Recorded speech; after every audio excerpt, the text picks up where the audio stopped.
So, I have here guys ang ating photochromic sunglasses from the brand 7. So, ang napili nating design ay white with red or orange. Nagagaw sa red at orange yung kanyang kulay ng lens guys once fully nag-change na. So, try natin. Yun.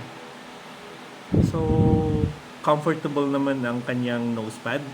So, nosepad niya ito guys. Color black. So, pwede siyang kontrolin guys. So, you can press it para mas mataas sa ilong mo.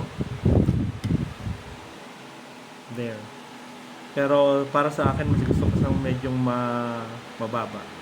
So, I'll just press it against my nose para makuha niya yung contour ng nose ko. So, that's it. So, pag naghahanap ako ng glasses guys, gusto ko covered yung aking eyebrows dito. And then sa side, may konting space para sa airflow. Then, yung dito sa clips niya, dito sa likod ng tenga ko, dapat hindi siya masyadong masakit. So, on this one, nag-i-slide lang siya. Ayos.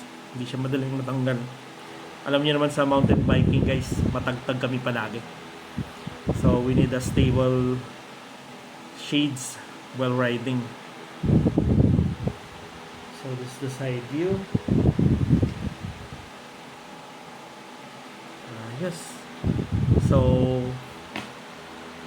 I'll give this a long-term review. So, antabayan nyo yan sa channel natin guys.